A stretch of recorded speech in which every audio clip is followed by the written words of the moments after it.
여러분 혹시 서핑 해보셨습니까? 저는 그 버킷리스트 중에 하나가 이 서핑이었어요. 그래서 최근에 이제 6월 달에 우리 전도사님하고 그 버킷리스트를 이루고자 한번 이제 양양에 이제 죽도 해변에 가가지고 서핑을 해본 기억이 있습니다. 거기에 가서 이제 그 서프라이즈라고 그 왓썸맨에도 나왔던 서핑 그 강습 그리고 렌탈 해주는 그 샵이 있어요. 근데 거기가 이제 가격이 좀 저렴한 편이어가지고 저하고 전사님하고 거기에 이제 방문하게 됐는데, 이제 바다에 나가기 전에 그 강사분이 강의를 이제 해줍니다. 간단한 강의. 이제 우리가 바다에 가서 꼭 주의해야 될 것들에 대해서 몇 가지 이제 강의를 해주세요. 근데 거기서 그 강의를 듣다가 굉장히 은혜를 많이 받았습니다. 왜냐하면 거기에서 신앙생활하고 이 오버랩되는 부분들이 있어서 굉장히 은혜를 많이 받았어요. 정확하게 기억은 안 나요. 그러나 두 가지 정도를 기억나는 두 가지 정도가 있는데, 그게 한 가지가 뭐였냐면 시선을 잘해야 된다. 시선 처리를 잘해야 된다. 두 번째는 뭐냐면 방향을 설정했다면 그 방향으로 키를 제대로, 이 보드를 제대로 고정하고 시선은 그 나아갈 방향에 멀리 보고 이렇게 쭉 가야 된다 라는 것을 이제 얘기를 해줬어요. 그러면서 또 자세도 얘기해줬던 걸로 이제 기억을 하는데요. 모든 운동은요, 여러분, 모든 운동이라고 제가 일반화할 수는 없지만 여하튼 대부분의 운동들은 이 방향, 시선, 자세가 굉장히 중요합니다. 일례로 볼링도 마찬가지예요. 볼링도 내가 어디로 던질 것인지에 대한 방향과 목표를 설정했다면 거기에서 시선을 떼지 말고 내가 자세를 고정해서 쫙 굴려야 되는 것을 여러분들이 느끼신 적이 있을 것입니다. 똑같습니다. 저는요, 이걸 보면서 신앙생활하고 참 많이 닮아 있다라는 것을 느꼈습니다. 신앙생활도 마찬가지입니다. 우리가 하나님께서 이 말씀을 통하여서 우리의 목표 지점물들을 우리에게 허락하여 주셨고, 소명이라는 것, 부르심이라는 것을 통하여서 우리가 나아가야 될 방향들을 많이 제시해 주십니다. 그러면 이제 우리는 어떻게 해야 되냐면, 그것들을 말씀으로 우리는 공급받았다면 이제 시선은 어디를 향해야 되냐면 주님께서 우리를 부르신 그 자리, 그리고 거기에 주님이 서 계시니까 주님께 우리의 포커스를 딱 두고 나아가야 되는 거죠. 자세를 바르게 하고 조금의 방향도 흔들리면 안 됩니다. 네. 근데 어떻습니까? 이게 제가 한 몇 번 해보다 보니까 이거 많이 느낀 게, 이게 서핑을 해보다 보면 이제 이 어려운 부분이 뭐냐면 제가 두 가지를 딱 느꼈습니다. 첫 번째는 뭐냐면 이 머리로는 알겠어요. 이론적으로는 설명을 해주면 금방 나가서 탈 수 있을 것 같아요. 그냥 당장 나가도 이거 영상 한 번만 봐도, 유튜브에서 영상 한 번만 봐도 쉽네. 그러면서 당장 나가도 나는 일어설 수 있을 것 같고 파도를 즐길 수 있을 것 같다는 생각들을 하지만 실제로 맞닥뜨려 보는 순간 일어나는 것조차 쉽지 않다는 것을 느끼게 됩니다. 머리로는 아는데 삶에선 쉽지 않죠. 신앙생활하고 닮았잖아요, 그렇죠? 한 가지는 뭐냐면 또 이 파도가 잔잔할 때는 상관없어요. 잔잔할 때는 그래도 일어설 수는 있을 것 같아요. 근데 어떻습니까? 파도는 우리가 예측할 수 있습니까, 없습니까? 예측을 한다 한들 아주 우리가 전체 완전 100%를 예측하거나 이해할 수 없죠. 이 파도가 이 높게 일어섰을 때 과연 나는 일어설 수 있을까? 네? 저는 여기서도 신앙생활과 닮았다는 것을 많이 느낍니다. 잔잔할 때, 우리 삶에서 아무 일이 없을 때는 괜찮아요. 그래도 내가 믿음으로 설 수 있을 것 같아요. 근데 어떻습니까? 세상에서 어떤 풍파와 어려움들이 나를 엄습할 때면 우리는 거기에 시선을 빼앗겨 버리고 우리의 자세도 빼앗겨 버리는 모습들이 너무도 많이 있는 거죠. 저는 이 서핑을 하면서 와, 신앙생활과 너무 닮아 있다. 마찬가지예요, 여러분. 우리의 삶이 얼마나 늘 살얼음판을 걷는 것 같습니까? 그렇죠?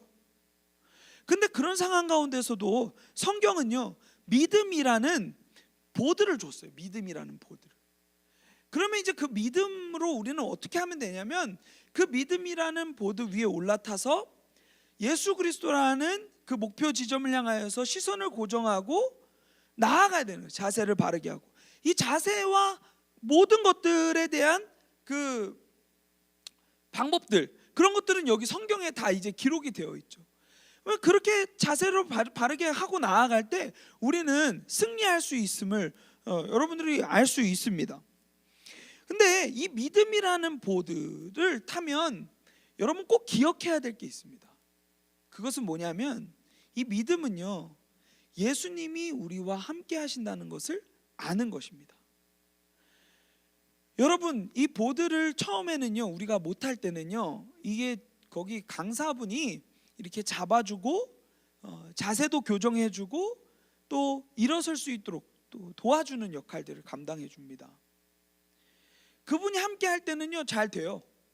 근데 그분과 함께 하지 않는 순간, 이게 능숙해지지 않으면 초보자일 때는요 그게 잘 안 되거든요. 그때는 분명히 됐는데 안 되는 거예요. 근데요, 우리 신앙생활에는요 늘 우리와 함께 하시는 예수님이 옆에서 그 보드를 잡아주시고 또 우리와 함께 하심으로 말미암아 우리가 서서 어떠한 파도와 풍랑이 다가와도 이겨낼 수 있도록, 승리할 수 있도록 우리와 함께 하신다는 사실을 기억해야 됩니다. 이 말씀은 어디에 증거가 나오냐면요, 히브리서 11장 6절에 나옵니다. 히브리서 11장 6절 제가 읽어드릴게요. 믿음이 없이는 하나님을 기쁘시게 하지 못하나니. 믿음이 없이는 하나님을 기쁘시게 할 수 없대요. 믿음이 굉장히 중요하다는 거죠. 하나님이 가장 기뻐하시는 것은 믿음이래요. 그 믿음은 무엇인지 이 히브리서 기자는 이렇게 얘기하고 있어요. 하나님께 나아가는 자는 반드시 그가 계신 것과 또한 그가 자기를 찾는 자들에게 상 주시는 이심을 믿어야 할지니라. 보이지 않아도 내 눈앞에는 상황만 보여도 나와 늘 함께 하고 계시는 예수님, 하나님을 믿음의 눈으로 보는 것, 이게 믿음이라는 거예요. 그래서 보는 거예요. 그리고 그분이 나와 함께 하심으로 말미암아 나중에 나에게 상을 베풀어 주실 분이시라는 것을 확신하며 나아가는 것이 믿음입니다. 그런데 우리는요, 삶 속에서 보면 이게 상황과 환경이 너무 커지다 보면 예수님이 희미해질 때가 있어요. 이 믿음이 희미해질 때가 있어요. 그러면서 거기에 시선을 빼앗기고 거기에 주목하면서 낙오하고 넘어지는 모습들이 너무도 많이 보입니다. 제가 청소년 상담을 이렇게 해보다 보면요, 청소년들이 제일 어려워하는 부분들이 삶에서 힘을 잃어가는 거예요. 발목에 힘이 없어요. 일어서서 즐겨야 되는데, 이런 상황들을 넉넉히 이겨내야 되는데, 즐기지 못하더라도 힘내어 나아가야 되는데, 가야 될 그 방향을 보고 나아가야 되는데 그게 안 되는 거예요. 왜? 두려워서, 무서워서. 지금 고3들 이제 입시를 이제 하고 있는 상황 가운데 있지만, 고3들도 지금 그 일들을 하는 과정 가운데서 시선을 빼앗기가 쉽습니다. 왜요? 입시라는 게 너무 커 보이거든요. 그 문제가 너무 커 보이거든요. 뭐 고3만이 아니죠. 사실 1학년, 2학년도 마찬가지입니다. 입시라는 이 무서운 그 벽이 내 눈앞에 놓여져 있으니까 그 너머에서 일하시는 하나님, 예수님은요 온데간데 없습니다. 그 문제만을 주목하면서 나아가는 거죠. 그래서 힘이 없어요. 내가 어떤 상황에서도 이 서핑을 할 수 있을 준비가 되면, 자세만, 시선만 제대로 잡고 나아가면 문제가 없어야 되는데, 우리는요 발목에 힘이 없는 거예요. 잔잔할 땐 괜찮은데 뭔가 문제가 터지면 물에 빠져버리고 중심을 잃어버리고 나아가는 모습들이 너무도 많이 있다는 거죠. 그래서 히브리서 11장이요 아주 중요한 믿음이라는 것을 얘기해 주면서 하나님이 이 믿음을 기뻐하신다. 믿음은 그분이 내 삶에 함께하고 계심을 아는 것, 그리고 또 뭐라고요? 그분을 찾는 자들에게 상 주시는 이심을 믿는 것, 아는 것이라고 이야기하고 있습니다. 이 예수님의 은혜를 우리가 누려야 되는 줄을 믿습니다. 그리고 믿음으로 나아가는 사람들이 되어야 되는 줄을 믿습니다. 오늘 말씀에도요, 우리랑 너무 닮아 있는 한 인물이 등장합니다. 베드로라는 인물입니다. 여러분, 이 이야기는 너무 잘 알고 있는 이야기일 거예요. 예수님께서 이 제자들을 재촉하셔가지고 이제 배를 타고 이제 넘어가는 장면들이 이제 나옵니다. 22절부터 이 이야기가 시작이 되는데요, 22절에 이렇게 얘기하고 있죠. 예수께서 즉시 제자들을 재촉하사 자기가 무리를 보내는 동안에 배를 타고 앞서 건너편으로 건너가게 하시고, 건너편으로 배를 태워 보내시는 장면이죠. 근데 처음에 출발할 때는 잔잔했나 봐요. 근데요, 이 상황을 이제 읽다 보면요, 무슨 일이 일어나냐면 24절, 배가 이미 육지에서 수리를 떠나서 바람이 거스름으로 물결로 말미암아 고난을 당하더라. 여기서 이 상황을 너무 잘 묘사해주고 있죠. 조금 나갔는데 이제 수리를 지나서 가고 있는데 거기서 무슨 일이 일어나냐면 바람이 일어나고 큰 놀이 일어난 것 같아요. 그래가지고 고난을 당했다. 그래서 25절에 보니까 밤사경에라는 표현이 뭐냐면 어떻게든 여기서 살아보려고 안간힘을 쓰다가, 이 밤사경은요 새벽 3시에서 한 6시 그 사이를 뜻합니다. 하여간 그 시간까지 이르는 거죠. 지금 그런 상황을 마주하고 있는 제자들, 그때 어떻게 됩니까? 여러분 스토리 너무 잘 알고 있죠. 예수님께서 무리를 걸어오시고 거기 무리를 걸어오셨는데 막 제자들이 놀래죠. 유령이다 그랬는데 예수님께서 뭐라고 하십니까? 오늘 우리가 읽었던 말씀, 안심하라 나니 두려워하지 말라, 이러면서 위로와 응원의 메시지를 딱 던지신 다음에 갑자기 이제 베드로가 뭐라고 합니까? 호기심이 많아요. 예? 우리 교회에도 이런 친구가 아마 있을 거예요. 호기심이 많아요. 그래가지고 뭐라고 얘기를 하냐면, 예수님 만약에 주님이시거든 나를 명하사 무리로 오게 하라고, 나도 무리를 예수님처럼 걷게 해달라고 이렇게 부탁을 합니다. 그래서 어떻게 합니까? 예수님께서 오라 하니까 어떻게 합니까? 대박 사건인 게, 베드로가 여러분 믿거나 말거나 성경이 얘기하고 있는 거니까 너무 중요한 메시지인 거예요. 걸었어요. 그러고 나니까 너무 신기하잖아요. 근데 어떻게 됩니까? 무리를 걷고 있는 과정 가운데서 베드로가 낙오합니다. 어떻게 낙오합니까? 30절, 바람을 보고 무서워 빠져가는지라 소리질러 이르되. 빠지는 거예요. 왜요? 바람을 보고 무서워서 빠졌어요. 그러고 나가지고 예수님께서 건져주시고 바람과 바다 잔잔해지고 예수님과 함께 이 배를 타고 가는 그 이야기가 이제 오늘 읽었던 말씀에 등장하는 것을 우리가 확인할 수 있는데요, 베드로의 삶을 보면 너무 우리의 모습과 닮아 있음을 확인할 수 있어요. 오늘 이 말씀을 우리가 이해하기에 앞서서 몇 가지 중요한 부분들이 있는데요, 이 중요한 포인트를 잘 기억해야 이 말씀이 얘기하고자 하는 내용들을 더 자세하게 이해할 수 있습니다. 자, 여기 보시면 22절에 보면 예수께서 즉시 제자들을 재촉하사라고 하는 표현이 등장합니다. 이 재촉하사라는 표현은 무슨 말이냐면 아난카조라는 말인데, 억지로 시키다, 억지로 강요해가지고 보낸 거예요. 왜 그렇습니까?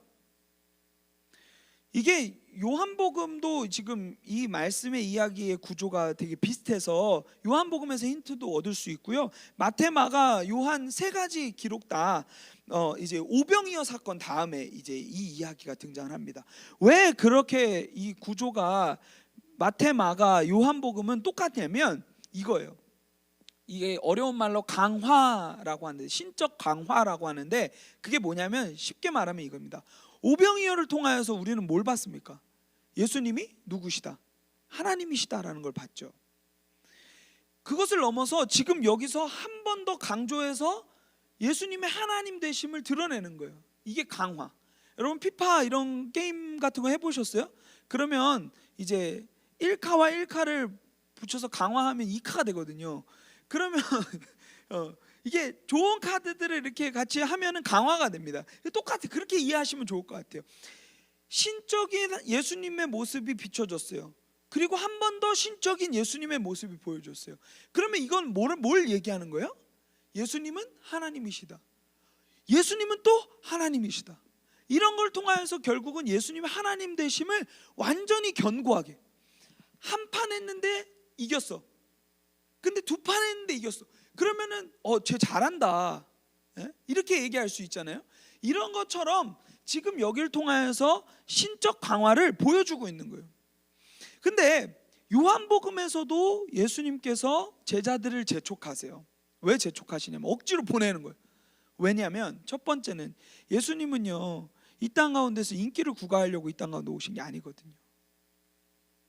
그래서 어떻게 되냐면 지금 이 땅에 오신 이유와 목적이 있어요. 십자가에 못 박혀 죽으시고 부활하심으로 말미암아 우리에게 구원을 주시러 이 땅에 오신 거지, 단순히 뭔가의 마술을 부려서 기적을 부려가지고 인기를 구가하려고 예수님이 이 땅 가운데 오신 게 아닙니다. 그러니까 예수님은 인기 많은 자리를 거부하셨어요. 왜? 예수님 결국 이 땅에 오신 목적을 이루셔야 되기 때문에. 그리고 두 번째, 제자들이 그러한 상황 가운데서 제자들조차도 망각하고 있을까 봐, 우리가 가야 될 방향들이 있고 목적지가 있는데 그걸 까먹고 거기서 인기를 누리고 있을까 봐, 뭔가 예수님하고 함께 다니면서 그 특정한 선택받은 자들의 그 특권들을 누리고 있을까 봐, 안주할까 봐 안 된다는 거예요. 그래서 재촉해요. 그래서 보내시는 거죠. 그리고 예수님께서는 산에 가셔서 기도하십니다. 그리고 시간이 지나서 밤 사경에 바다 위로 이제 걸어서 제자들을 만나시는 장면이 이제 등장하는 거죠.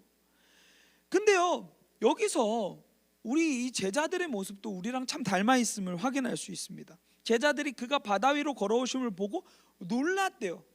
그러면서 뭐라고 얘기합니까? 유령이라 하며 무서워하며 소리를 질렀다라고 성경이 얘기하고 있습니다. 우리랑 닮아 있지 않습니까? 우리도 마찬가지예요. 우리는 하나님의 살아계심을 삶에서 많이 느꼈어요. 그리고 이 성경을 통하여서 우리 믿음의 선조들 가운데 하나님이 어떻게 함께 하셨고 예수님의 하나님 되심이 드러났잖아요. 지금 이 사건 바로 앞에만 해도 무슨 사건이 있었다고 했어요? 오병이어 사건이잖아요.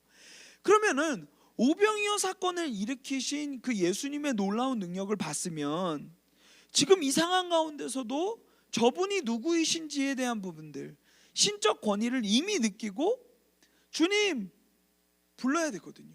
근데 뭐라고 합니까? 유령이다. 두려워하는 모습들이 나타나는 거죠. 늘 하나님의 은혜를 맛보지만 그 하나님의 그 은혜를 상황과 환경에 따라서 잊어버릴 때가 많이 있는 거예요. 늘 하나님의 은혜를 경험했지만 문제만 만나면 믿음 없는 모습들이 지금 이 제자들 가운데 나타났던 것처럼 우리한테도 주어져 있는 거죠. 네. 그러고 나니까 이제 27절 오늘 우리가 읽은 말씀에서 예수님께서 이렇게 얘기하십니다. 예수께서 즉시 이르시되 안심하라 나니 두려워하지 말라. 여기서 자신을 이제 한 번 더 드러내십니다. 먼저는 그들을 위로하는 거예요. 네. 두려워하지 마, 걱정하지 마, 나야 나, 이렇게 위로하시는 거죠. 여기서 이 위로하시는 이 안심하라 나니 두려워하지 말라, 여기서 나니라는 표현은 그 나니 이런 거 아니고 죄송합니다.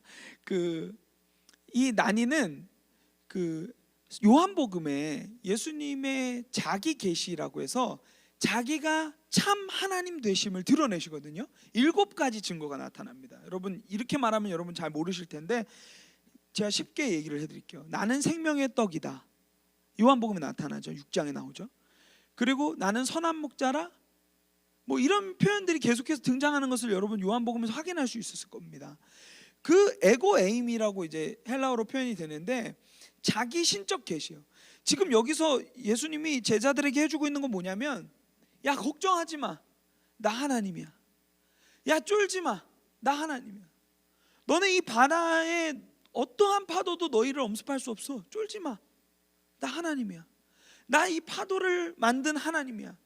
나 너희와 항상 함께 하고 있는 하나님이야 하는 것으로 지금 이야기해주고 있는 거죠. 그러니까 이제 베드로가 갑자기 얘기합니다. 베드로가 대답하여 이르되 주여 만일 주님이시거든 나를 명하사 무리로 오라 하소서 하니. 그러니까 예수님께서 멋있어요. 오라. 그러고 나니까 베드로가 배에서 내려 무리로 걸어서 예수께로 갔어요. 한 발을 내딛었는데 가게 되는 거예요. 시선은 첫 번째로 주님을 바라보고 있었겠죠. 주님이 오라 하시니까 오라 하는 그 목소리를 듣고 그 목적지를 향하여서 예수님한테로 천천히 걸어갔겠죠. 걷게 되는 거예요. 신기하죠. 서핑 못할 것 같지만 내가 목표 지점을 바르게 보고 방향을 잘 설정하고 자세를 바르게 할 때 돼요. 지금 이 상황에서요, 물론 서핑이랑 비유하기가 어렵죠. 왜냐하면 여기서는 이 예수님께서 무리로 걸으신 장면은 예수님의 초자연적인 능력을 얘기해 주고 있는 거거든요. 하나님 되심을 드러내시는 거거든요. 지금 오병이어를 통하여서 무에서 유를 만드신 그 하나님이 보였잖아요. 여기도 마찬가지예요. 이 자연을 다스리시고 자연을 뛰어넘어서 역사하시는 예수님을 보여주고 계시는 거잖아요. 물론 서핑과는 다르지만 여하튼 베드로가 거기서 시선을 예수님께 고정하고 걸어갔을 때 걸었어요. 예수께로 가되 이렇게 표현되어 있잖아요.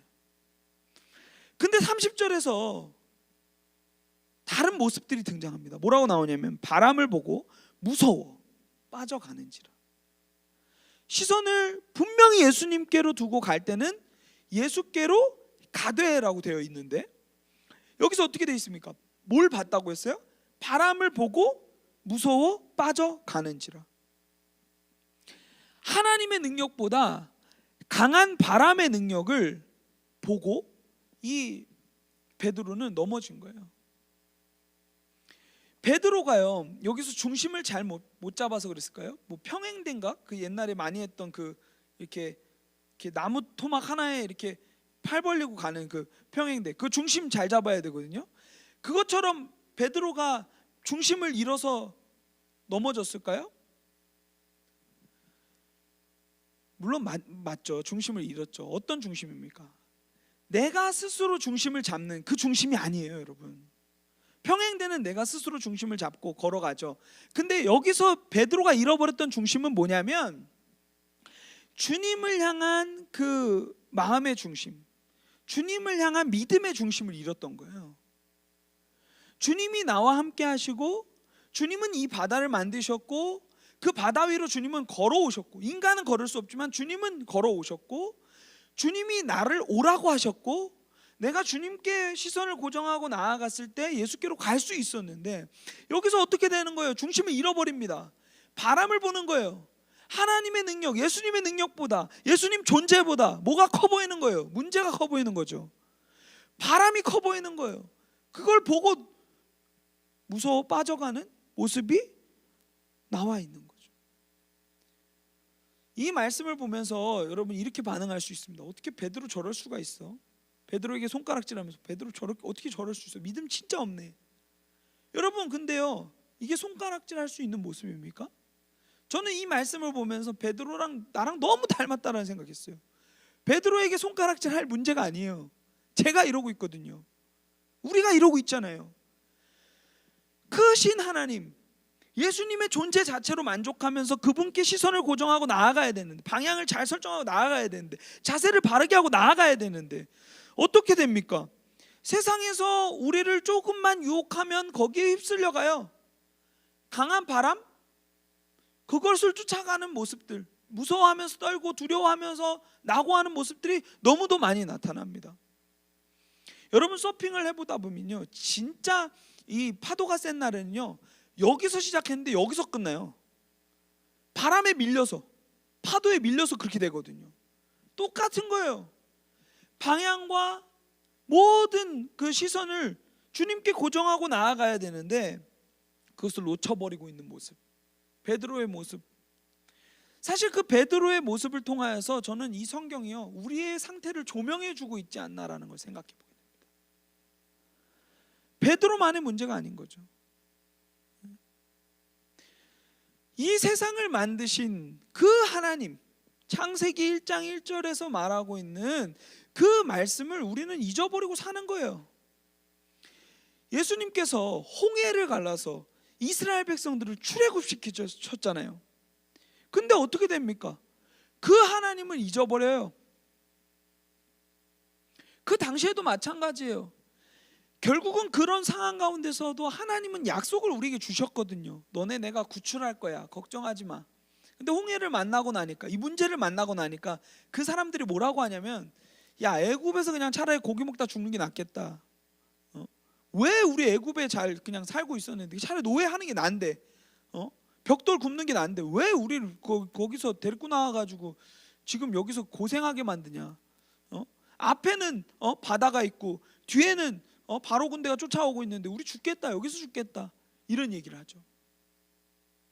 그 너머에, 이 바다 너머에 일하시는 예수님을 바라보지 못하고 그냥 눈앞에 보이는 것에 1차원적으로 살아가고 있는 모습이 이 성경의 수많은 인물들이 보여준 모습이요, 우리의 모습이 아닐까 생각해 보게 됩니다. 예수님께서 이렇게 얘기하죠. 예수께서 즉시 손을 내밀어 그를 붙잡으시며 이르시되 믿음이 작은 자여 왜 의심하였느냐. 여기서 의심이라는 단어가 이중으로 하다, 그리고 흔들리다, 이런 표현이에요. 망설이다, 이런 표현이에요. 두 갈래 길에서 망설이다, 이런 표현이에요. 그러니까 이 말은 뭐냐면 이건 거예요. 베드로가 이 당시에 의심을 했나 봐요. 무리를 걸으면서. 무슨 의심이냐면, 예수님께로 내 방향과 시선을 처음에는 고정했지만 바람이 자꾸 날 유혹하니까 이 두 갈래 길에서 갈팡질팡한 거죠. 흔들린 거죠. 망설인 거죠. 이중적인 마음이 있었던 거예요. 여러분, 세상도 똑같습니다. 이런 어려운 환경뿐만 아니라 세상이 우리를 계속해서 유혹하잖아요. 그러면 어떻게 합니까? 우리는 이 말씀을 붙잡고 자세를 바르게 하고 시선을 잘 두고 예수님만 바라보면 승리하며 나아가야 되는데, 세상이 유혹하면요, 이중적인 자세를, 우리 의심하는 자세, 여기서 말하는 의심을 취하는 거죠. 그래서 이 길로 갈까 저 길로 갈까 에라 모르겠다. 내 힘과 하나님의 힘 두 가지를 같이, 그래서 두 발을 양쪽에 두고 있는 거죠. 이게 의심입니다. 예수님께서 분명히 가르쳐 주신 길만 바라보고 거기에 믿음의 이 보드 위에서 주님을 주목하면서 나아가야 되는데, 지금 베드로가 보여준 모습을 통해서 우리의 모습이 드러나는 거예요. 아직도 한 발은 세상에 딛고 있고 한 발은 예수님께로. 그래서 갈팡질팡 흔들리는 모습들이 나타나는 거죠. 저는 이 말씀을 읽으면서 정말 많은 것들을 느끼고 회개했어요. 아, 내가 이렇게 살았구나. 내 삶 속에서 하나님을 매일 의심하며 살았구나. 믿음으로 걷는 자가 하나님이 기뻐하시는 자라고 얘기했는데 그 말씀을 지켜내지 못했구나. 믿음을 머리로만 외치고 이 믿음이 내 삶의 실제가 되지 못했구나. 그러니까 어떻게 됩니까? 삶 속에서 맨날 문제만 만나면 빼앗기는 거예요. 저는 오늘 이 말씀을 통하여서 우리가 진정으로 깨달았으면 좋겠습니다.